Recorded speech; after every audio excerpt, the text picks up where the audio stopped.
الحمد لله نحمده ونستعينه ونستغفره ونؤمن به ونتوكل عليه ونعوذ بالله من شرور أنفسنا ومن سيئات أعمالنا من يهده الله فلا مضل له ومن يضلل فلا هادي له وأشهد أن لا إله إلا الله وحده لا شريك له وأشهد أن محمدا عبده ورسوله صلى الله تعالى عليه وسلم أما بعد فإن خير الحديث كتاب الله وخير الهدي هدي محمد صلى الله عليه وسلم وشر الأمور محدثاتها وكل محدثة بدعة وكل بدعة ضلالة وكل ضلالة في النار. أعوذ بالله السميع العليم من الشيطان الرجيم. بسم الله الرحمن الرحيم. يا أيها الذين آمنوا اتقوا الله حق تقاته ولا تموتن إلا وأنتم مسلمون. يا أيها الناس اتقوا ربكم الذي خلقكم من نفس واحدة وخلق منها زوجها وبث منهما رجالا كثيرا ونساء واتقوا الله الذي تساءلون به والأرحام إن الله كان عليكم رقيبا. يا أيها الذين آمنوا اتقوا الله وقولوا قولا سديدا يصلح لكم أعمالكم ويغفر لكم ذنوبكم ومن يطع الله ورسوله فقد فاز فوزا عظيما. قال الله تبارك وتعالى في مقام آخر. بسم الله الرحمن الرحيم.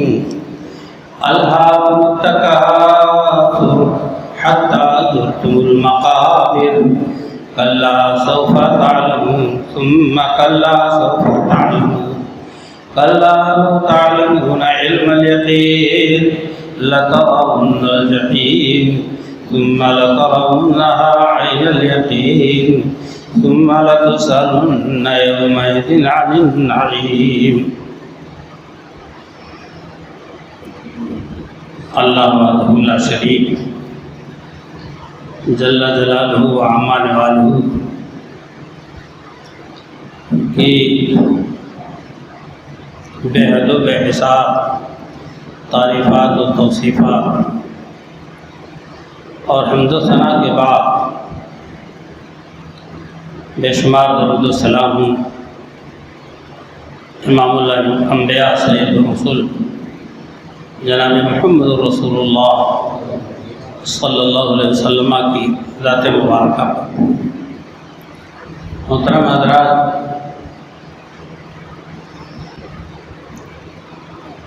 جس سورہ مبارکہ کی میں نے تلاوت کی ہے سورہ تکاثر، تقریباً ہر ذی ہوش مند اور قرآن سے تعلق رکھنے والا مسلمان بھائی اس سورہ مبارکہ سے ضرور واقف ہوگا. اللہ تعالیٰ نے فرمایا تم کو غفلت میں ڈال دیا ہے تمہارے مال اور تمہاری اولاد کی کثرت نے. تم آخرت سے غافل ہو گئے، اللہ کی یاد سے غافل ہو گئے اور دنیا طلبے میں تم مشغول رہے. حتی زرتم المقابر، یہاں موت آ گئی، حوالے قبر کر دیے گئے. دل دہلا دینے والی سورہ مبارکہ آیا. آپ ذرا سوچیں اللہ کے فرمان کو. اللہ ہم کو اور آپ کو متنبہ کر رہا ہے، خبردار کر رہا ہے، ہوشیار کر رہا ہے کہ تم اپنے مال کی کثرت، اولاد کی کثرت کے چکر میں اپنی آخرت نہیں بھول جانا، ذکر الہی سے غافل نہیں ہونا. یا ایھا الذین آمنوا لا تلهکم اموالکم ولا اولادکم عن ذکر اللہ ومن یفعل ذلک فاولئک هم الخاسرون. اے ایمان والو تم کو غافل نہ کر دے اللہ کی یاد سے تمہاری اولادیں تمہارے اموال، اور جو ایسا کرے گا کہ مال اولاد کے چکر میں، فکر میں، دنیا طلبی میں اللہ کے ذکر سے غافل ہو جائے گا تو بہت بڑے خسارے میں پڑے گا، بہت بڑا دیوالیہ ہوگا اس کا، بہت بڑا نقصان سے دوچار ہوگا۔ میرے دوستوں اور بھائیوں، اللہ کو اپنے بندوں سے پیار ہے، اللہ کو اپنے بندوں سے محبت ہے، اس لیے وہ آخرت کے کمانے کا ہنر اور گل بتا رہا ہے کہ ہمارے بندے جو میری وحدانیت کا دم بھرتے ہیں، ہماری اتاری ہوئی کتاب قرآن پاک پر ایمان رکھتے ہیں، اور اسی طرح سے ہمارے بھیجے ہوئے رسول صلی اللہ علیہ وسلم کی ذات گرامی کے ارشادات کو اپنے سینوں سے لگاتے ہیں، وہ دنیا اور آخرت میں سرخرور ہیں اور اللہ تعالیٰ کے یہاں کامیاب و کامران ہیں۔ اس کے لیے اللہ تعالیٰ نے قرآن پاک میں بے شمار تدابیر بتلائی ہیں۔ اللہ تعالیٰ نے فرمایا کہ تم قریب جان لو گے، پھر اللہ کہتا تمہیں پتہ چل جائے گا، کلا سوف تعلمون ثم کلا سوف تعلمون کلا لو تعلمون علم الیقین، تمہیں علم یقینی ہو جائے گا، اور یہاں تک کہ عین الیقین آنکھوں دیکھا حال تمہیں معلوم ہو جائے گا۔ ایک تو سنتے ہو کہ ہاں آگ جلانے والی ہے، اور دوسرے کی آنکھوں سے دیکھو کہ جہنم میں لوگ جل رہے ہیں۔ اللہ تعالیٰ نے اتنی بات ارشاد کرنے کے بعد فرمایا ثم لتسألن یومئذ عن النعیم، یقیناً تم سے سوال کیا جائے گا نعمتوں کے بارے میں۔ میرے دوستوں اور بھائیوں، یہاں آ کر کے دل و دماغ، ذہن آ کر کے رک جاتا ہے کہ ہم ایک آدمی ہم کو ایک کپ چائے پلا دے، ہمارے کسی مشکل میں کام آ جائے، ہمارے لیے کوئی دوڑ دھوپ کر دے، اس کا احسان مند ہم پوری زندگی رہتے، اس کے شکر گزار ہم پوری زندگی رہتے کہ بھائی آپ کا شکر، آپ کا شکریہ، اللہ آپ کو جزائے خیر عطا فرمائے۔ ہم آپ کا یہ معمول ہے مسلمانوں کا، اور جس رب کائنات کے احسانات و انعامات سے ہم سر سے پیر تک ڈوبے ہوئے ہیں، وہ اللہ تعالیٰ کیا ہم سے نہیں پوچھے گا کہ ہماری احسانات کا، ہمارے انعامات کا بدلہ آپ نے نعمتوں کا کیا دیا، وہ اس کا حق کیسے ادا کیا؟ یقیناً سوال کیا جائے گا۔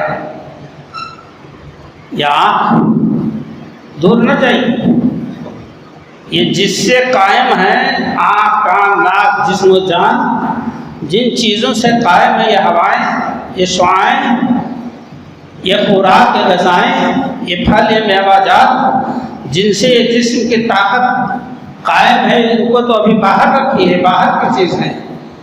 ہماری آنکھیں انمول ہیں، کوئی نہیں دے سکتا ہے، کان کی سنوائی انمول ہے، دانت، زبان، ایک ایک نعمت۔ تھوڑا سا بال جھڑنے لگے تو آپ دوڑتے ہیں ڈاکٹر کے پاس، حالانکہ گھاس پھوس ہے، سر سے گر جائے تو کیا عرض ہے، لیکن نہیں، فکر مند ہو جاتے ہیں۔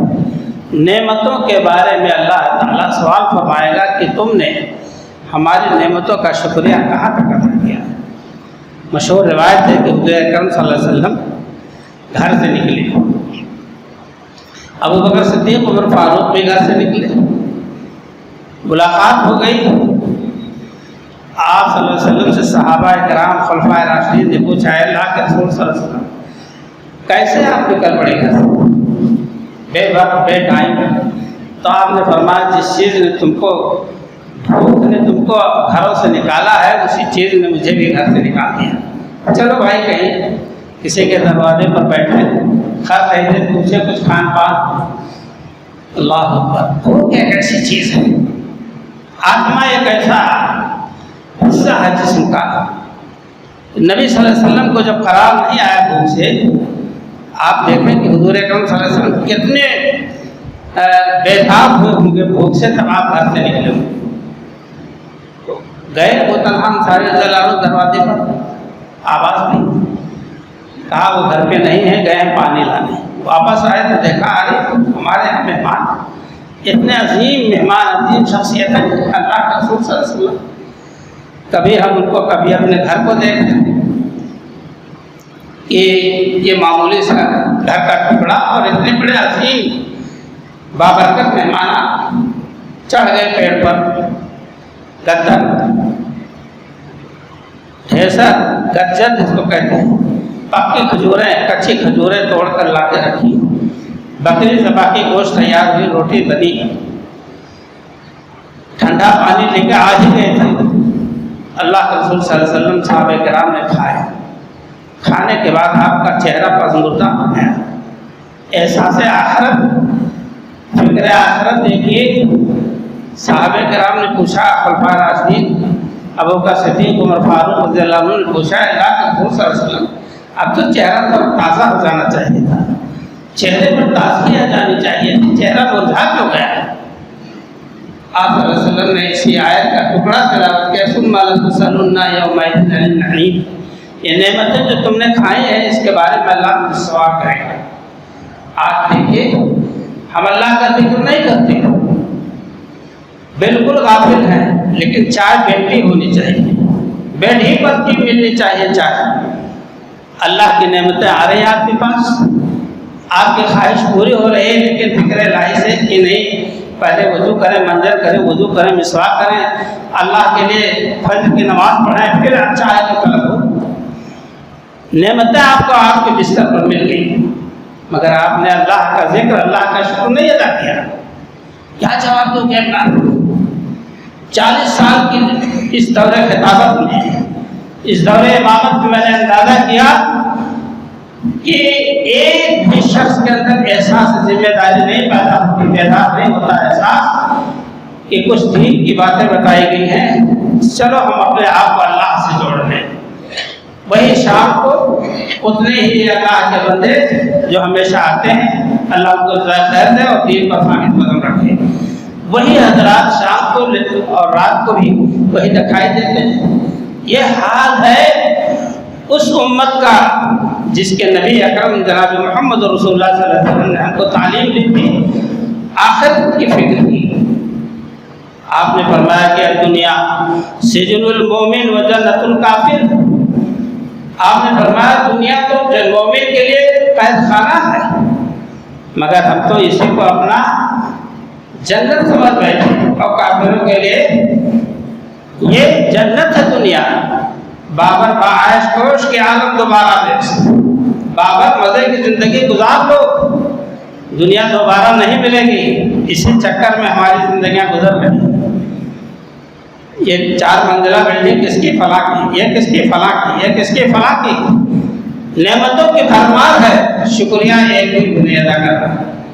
اللہ کے ذکر سے اتنی زیادہ دوری ہم لوگوں کو ہے کہ ہم خسارے کی طرف جا رہے ہیں۔ اللہ نے کہا تھا تمہارے اقوام، فرمایا ہے کہ تمہاری اولادیں تم کو اللہ کی یاد سے غافل نہ کر رہے ہیں، اور ہم ہیں کہ اسی کی فکر میں، اسی ناز و نعم میں پلنے کے ساتھ ساتھ اللہ کی ناشکری اور ذکر الہی سے دوری ہم نے پوری طرح سے جو ہے اپنا رکھا ہے۔ ہم اور آپ اس پر غور کریں۔ حضور اکرم صلی اللہ علیہ وسلم نے فرمایا فواللہ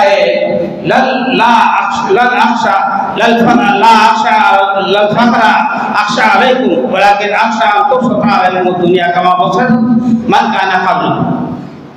حضور اکرم صلی اللہ علیہ وسلم نے ایک بار ارشاد فرمایا ہے، میری امت کے لوگوں، وہ صحابہ تھے، وہ صحابہ کرام تھے جن کو شام کو روٹی مل جاتی تو صبح نہیں ملتی، صبح مل جاتی تو شام کو مشکل تھا، دوپہر کو مشکل تھا۔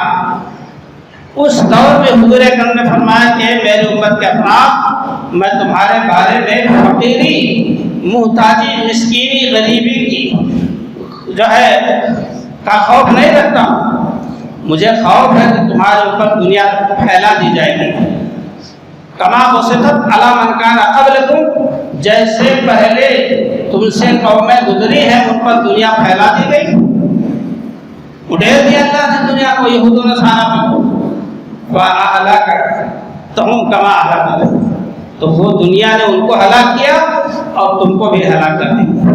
وہ دور آ گیا. دولت کی کمی نہیں، دولت ایسے دوڑ رہی ہے سماج میں، معاشرے میں، ماحول میں، اور ہم ترقی کے زینوں پر قدم رکھتے بڑھتے چلے جا رہے ہیں. مگر اذان ہوتی ہے 5 ٹائم.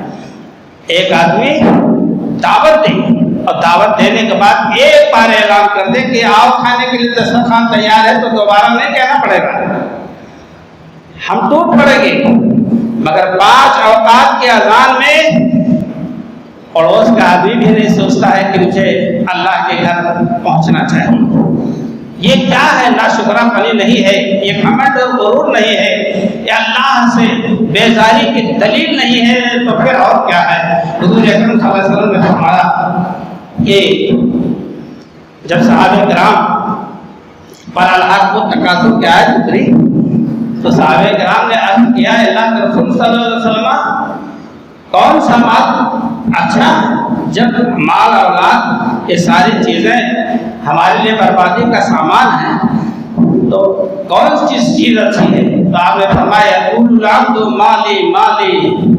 آپ نے فرمایا بندہ کہتا میرا مال میرا مال ہے. نعرہ مارتے ہیں لوگ، پیسہ والے، دولت والے، کوٹھیوں والے، کار اسکارپیو والے کہتے ہیں بس زمین جائیداد والے. اللہ کے رسول صلی اللہ علیہ وسلم نے 2 ٹوک فیصلہ فرمایا، اس کو غور کر لیں. آپ صلی اللہ علیہ وسلم نے فرمایا مہینہ مال ہو مال اس اس کے مال میں سے جو اس کا حق ہے وہ 3: ما اکلا ما افنا، کھا لیا اور ختم کر دیا. آپ کے سامنے دسترخوان پہ آیا تو روٹی تو چپاتی، تھوڑا سا چاول دال گوشت روٹی جو بھی آیا کھائے وہ آپ نے کھا لیا اور ختم کر دیا. اور آپ صلی اللہ علیہ وسلم نے فرمایا کہ ما لبسا ما ابلا، جو پہن کے پھاڑ دیا، پرانا ہو گیا، پھاڑ دیا، پھینک دیا. اور آپ صلی اللہ علیہ وسلم نے فرمایا کہ او آتفقا وما سوا ذلك فهو ذاهب وتاركه للناس. حضور اکرم صلی اللہ علیہ وسلم نے فرمایا کہ اور وہ چیز جو اس نے آخرت کے لیے دے دیا، صدقہ، خیرات، غریبوں کو کھانا پینا پہننا اور مشکلات میں غریبوں کی مدد کرنا، صدقہ خیرات مراد ہے. جو اس نے دے دیا وہ بیلنس ہو گیا، وہ وہاں بیلنس ہو گیا. یہ ہے اس کا مال ہے، جب جائے گا تو اللہ اس کو وہاں دے گا. میرے دوستوں بھائیوں، آپ کتنے ہی امیر کبیر ہوں تو وہ تو جانے والا ہے، آدمی جانے والا ہے بندہ، اور لوگوں کے لیے سارا مال چھوڑ کر جائے گا. یہ سینکڑوں بیگھے کی زمین، یہ حویلیاں، یہ بیلنس چھوڑ جائے گا لوگوں کی. اور اس کا کیا مال ہے؟ کھایا پیا پہنا. اور تیسرا وہ جو اس نے اللہ کی راہ میں دے دیا.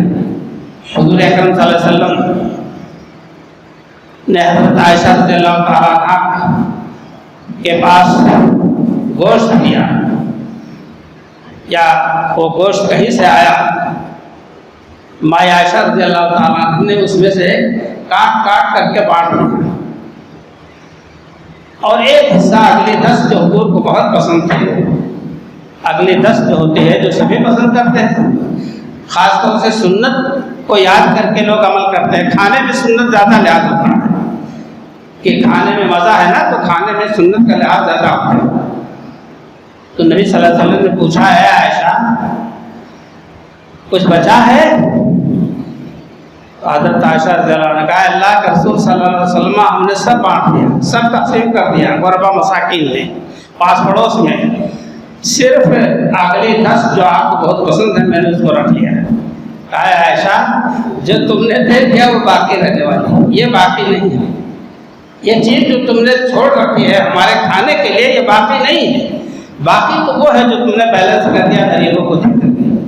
میرے دوستوں بھائی، نبی صلی اللہ علیہ وسلم کی یہ تعلیم، آخرت کے لیے ذخیرہ کرنا، ثواب کو اکٹھا کرنا، کتنی بڑی دلیل ہے اس بات پر کہ ہم اور آپ اگر ان احادیث مبارکہ پر اور حضور اکرم صلی اللہ علیہ وسلم کے فرمودات پر عمل کریں. ایک بار رسول اکرم صلی اللہ علیہ وسلم نے پوچھا کہ ایکم مال احب الیہ من مالی، تم میں سے کوئی ایسا ہے جس کو اس کے مال سے زیادہ اپنے وارث کا مال پسند ہو؟ صحابہ کرام نے فوراً انکار کر دیا، اللہ کے رسول صلی اللہ علیہ وسلم ما منا، ہمیں سے کوئی ایسا نہیں ہے کہ اس کے مال سے زیادہ اپنے مال سے زیادہ اپنے وارث کے مال سے محبت کرتا ہو۔ تو نبی صلی اللہ علیہ وسلم نے فرمایا فَإِنَّ مَالُهُ مَا قَدَّمَ فَإِنَّ مَالُهُ مَا قَدَّمَ وَمَالُ وَارِثِهِ مَا أَخَذَ، ایک جملے میں اس کا مال تو وہ ہے جو اس نے آگے بھیج دیا، خیرات صدقات کر کے، زکوٰۃ کی شکل میں بھی، عام صدقات کی شکل میں بھی، غربا مساکین مسلمانوں کی مدد کی شکل میں بھی، اور اس کے وارث کا مال جو اس نے پیچھے چھوڑا میرے دوست اور بھائی، تو اس کا مال تو وہ ہے، نہ کہ وہ مال جو اپنے وارث کے لیے چھوڑا۔ وارثین کتنا مال پاتے ہیں؟ باپ کے مرنے کے بعد جائیداد میں حصہ بڑھتا ہے، بیٹیوں کا، بیٹوں کا۔ آپ صلی اللہ علیہ وسلم نے فرمایا کہ وہ تو اس کا نہیں ہے، اس کا تو وہ ہے جو جمع کیا اللہ کے یہاں۔ آج میرے دوستوں اور بھائیوں، ہمارے آپ کے اندر بہت معمولی یہ عنصر پایا جاتا ہے کہ ہم اللہ کے راہ میں کثرت سے خرچ کریں۔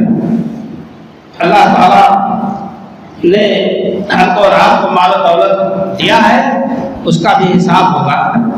حضرت ام درداء رضی اللہ عنہ ایک صحابیہ، تو عورت کے دل میں یہ بات آتی ہے کہ ہمارے گھر درہم و دینار اور بیلنس تو نہیں رہتا، دولت تو نہیں کما کے لاتے، تو انہوں نے ام درداء نے ابو درداء سے کہا، درداء کے باپ یعنی اپنے شوہر سے کہا کہ مالک اللہ تطلب کمائے فلاں، آپ کو کیا بات ہے کہ آپ نہیں جمع کرتے مال کو، نہ اکٹھا کرتے، نہ اس کی کوشش کرتے، جیسے فلاں فلاں لوگ کرتے ہیں۔ ماحول میں مثال دیا جاتا ہے، فلاں فلاں کے لڑکے کیسا کما رہے ہیں، کیسا عروج ہے، کیسی ترقی ہے، ہمارے گھر کے لڑکے بیٹھے ہیں، اسے لوگ کہہ دیتے ہیں۔ ایسے ام درداء کے دل میں بات آئی تو انہوں نے ابو درداء اپنے شوہر سے کہا کہ تم کیوں نہیں طلب کرتے ہو؟ لما لا تطلبوا کما یطلب فلاں، جیسے فلاں دنیا کما رہا ہے، بٹور رہا ہے، بیلنس کر رہا ہے۔ تو حضرت ابو درداء رضی اللہ تعالیٰ عنہ کے بعد بہت ہی اہم بات، فقال انی سمعت رسول اللہ صلی اللہ علیہ وسلم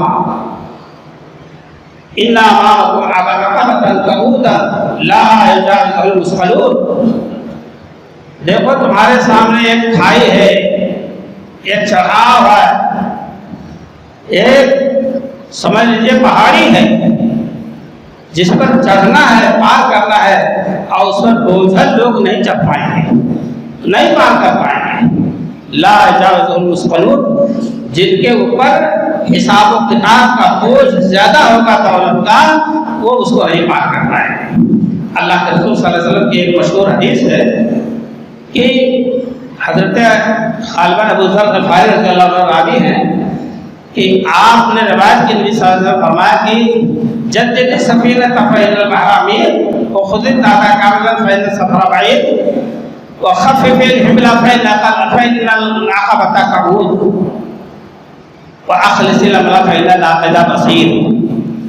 حضرت ابو ذر غفاری فرماتے ہیں کہ نبی صلی اللہ علیہ وسلم نے فرمایا کہ جدد السفینۃ، اپنی کشتی کو تم ایمان کی کشتی کو مضبوط کر لو، سمندر بڑا گہرا ہے۔ اور یہ بھی عرض کیا، حضور صلی اللہ علیہ وسلم کا ارشاد گرامی بیان کیا کہ جدد سفینۃ فإن البحر عمیق وخذ الزاد کاملا فإن السفر بعید، توشہ عمل اکٹھا کر لو، سفر بڑا لمبا ہے۔ آج مرو گے، برزخ کی زندگی ختم ہوگی، جب قیامت حشر کا میدان قائم ہوگا، حساب و کتاب ہوگا، میزان ہوگا، عدل انصاف کا ترازو ہوگا، پھر جنت دوزخ کا فیصلہ ہوگا۔ اتنا لمبا سفر عرض کیا کہ رسول اکرم صلی اللہ علیہ وسلم نے فرمایا کہ وَأَخْلِصِ الْأَمْلَ فَإِنَّ الْعَقَبَةَ كَبِيرٌ وَخَفِّفِ الْحَمْلَ فَإِنَّ الْعَقَبَةَ كَبِيرٌ، اپنے گناہوں کے بوجھ کو ہلکا کر لو، چڑھائی بڑی سخت ہے، چڑھائی بڑی سخت ہے، ناقدہ بصیر، اور ایمان عمل میں اخلاص پیدا کرو، عمل میں اخلاص پیدا کرو، اس لیے کہ پرکھنے والا بہت باریک بھی ہے اللہ تعالیٰ، اللہ تعالیٰ۔ آپ بڑی بڑی کمپنیوں میں جائیے، جس مال کو آپ بہت پسند کریں گے آپ اس پر اپنا دل نچھاور کرنے تیار ہو جائیں گے، لیکن پتہ چلا کہ اس میں ادنا سی خراش ہے جسے ریجیکٹ کر دیا گیا ہے، کمپنی نے ریجیکٹ کر دیا ہے، اور ریجیکٹڈ مال کو آپ نے بہت اچھا سمجھا۔ اللہ جو پرکھنے والا ہے اس کتنی باریکی سے ہمارے عمل کا جائزہ لے گا کہ یہ عمل آپ کا سنت صحیحہ کے مطابق ہے کہ نہیں، نبی صلی اللہ علیہ وسلم کے فرمان کے مطابق ہے کہ نہیں، پھر اس عمل کرنے میں اخلاص ہے، تقویٰ ہے کہ نہیں، ساری باتیں اس میں شامل ہو گئی۔ تو حضرت ابو درداء کہتے ہیں کہ میں نے سوچا کہ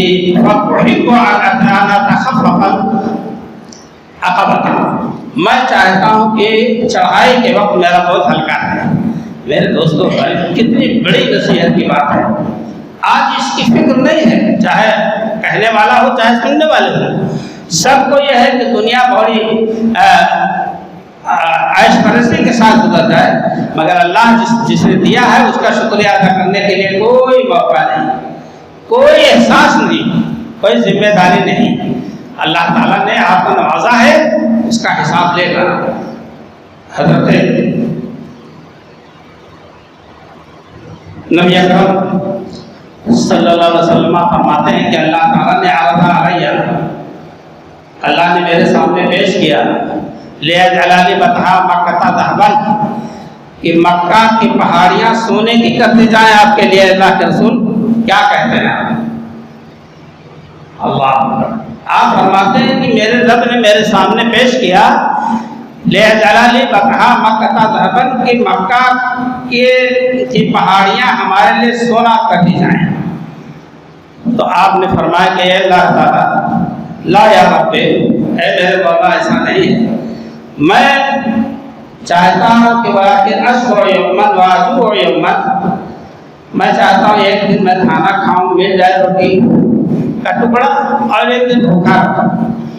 وَإِذَا جُعْتُ، جب میں بھوکا رہوں تو تضرعت الیک وَذَكَرْتُکَ، جب میں بھوکا رہوں آتما پریشان رہے تو میں تیری طرف جھکوں، تجھ سے الہا داری کروں، تجھ سے دعا کروں، تیرا ذکر کروں۔ مصیبت میں جب آدمی پھنستا ہے تو اللہ کا نام بہت لیتا ہے، بہت لیتا ہے، اتنا لیتا ہے کہ اس کا کوئی حساب نہیں ہے، خالی مصیبت میں پھنس جائے یا اللہ۔ اللہ کے رسول صلی اللہ علیہ وسلم فرماتے ہیں نہیں اللہ تعالیٰ مجھے سونے کا پہاڑ نہیں چاہیے، مجھے تو ایسا رکھ اس دنیا میں کہ ایک دن بھوکا ایک دن تھوڑا مل جائے، اور ادھر جڑ تو، اور جب میں بھوکا رہوں تو صبر تو کا وہ شکر تو کا، حمد تو کا شکر تو کا، وہ ادھر شمل تو، جب میں آسودہ حال ہو جاؤں تو تیرا شکریہ ادا کروں اور تیرا ذکر خیر کروں۔ یہ نبی صلی اللہ علیہ وسلم کا ارشاد گرامی ہے جو ہمارے لیے تعلیم ہے، آپ کی یہ تربیت ہے ہم سب کے لیے۔ آپ ذرا سوچیں کہ آج چاہے مولانا صاحب ہوں، چاہے عوام ہو، امیر و کبیر ہو، غریب ہو، آپ دیکھیں کہ حضور اکرم صلی اللہ علیہ وسلم، عبداللہ بن مسعود کہتے ہیں کہ نبی اکرم صلی اللہ علیہ وسلم ایک روز نامہ اعلیٰ حسیرین ایک چٹائی پر رکھ گئے، چٹائی پر فقامہ فاثر فی جسدہ، آپ جب کھڑے ہوئے تو آپ کے جسم مبارک پر چٹائی کے نشان پڑ گئے۔ آپ بتی سے بنی ہوئی کھٹیا پر لیٹ جائیں ننگی پیٹھ تو ساری بتی کا اثر آپ کے جسم پر آ جائے گا۔ تو انہوں نے دیکھا کہ اللہ کے رسول صلی اللہ علیہ وسلم اتنے بڑے مرتبے کے حامل، اتنا اونچا مقام، اور آپ چٹائی پر لیٹ گئے، تکلف بھی نہیں کیا، عرض کیا کہ اے اللہ کے رسول صلی اللہ علیہ وسلم، اگر آپ مجھے اجازت دیتے ہم لوگوں کو تو ہم لوگ آپ کے لیے گدا بچھا دیتے، نرم بستر لگا دیتے، اور ایسا کام کر دیتے آپ کے لیے کہ آپ کے جسم پر یہ چیز نشان نہ پڑتا۔ نبی صلی اللہ علیہ وسلم نے فرمایا کہ مجھے دنیا سے کیا لینے دینا، مالک و دنیا، میں اور دنیا دونوں اکٹھا نہیں ہو سکتے. مجھے آخرت کا عیش نہیں، میرا حال تو ایسے جیسے کوئی سوار جا رہا ہے استظل تحت شجر، کسی درخت کے نیچے وہ آ کے رک گیا دھوپ سے تھکاوٹ سے، ثم ترکھا، پھر اس نے تھوڑی دیر آرام کی سانس لی، چلتے چلتے آرام کرنے کے لیے درخت کے نیچے بیٹھ گیا، پھر چھوڑ کے چل دیا. ہم تو دنیا میں اسی طرح کے رہنا چاہتے ہیں کہ یہ چند روزہ دنیا ہے، منے بس جہاں دل کی بیگانہ عیش، جو مطرب کے ہر روزہ خانہ عیش. دل سے دنیا کو دل سے نہ لگاؤ، دنیا کو دل سے نہ لگاؤ، یہ تو بیگانہ ہے، آج تمہارے پاس تو دوسرے کے پاس. میرے دوستوں اور بھائیوں، حضور اکرم صلی اللہ علیہ وسلم نے ہم کو آپ کو درس دیا ہے، اور اسی کے تحت ہم کو آپ کو یہ ذمہ داری ملی ہے کہ اللہ کا ذکر، اس کا شکر، اس کے تعریف سے ہم اور آپ غافل نہ ہوں. یہ نعمتیں ہیں جن کا اللہ تعالیٰ قیامت کے دن سوال فرمائے گا. حضرت ابو ذر غفاری رضی اللہ تعالیٰ کو، جن کی ایک لمبی روایت میں نے ابھی آپ کے سامنے پڑھی، آپ صلی اللہ علیہ وسلم نے فرمایا اے ابو ذر، یہ فقیر امت ہے. ابو ذر رضی اللہ عنہ کا لقب ہے فقیر امت، امت کا فقیر.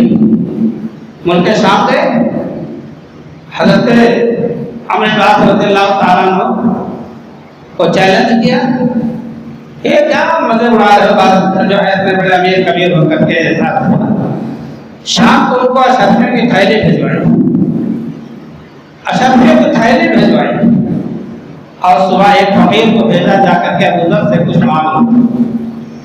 ابو ذر کے رضی اللہ عنہ کے پاس وہ آدمی پہنچا تو کہا بھائی میرے پاس کچھ نہیں ہے، میں نے رات ہی میں سب خیرات کر دیا.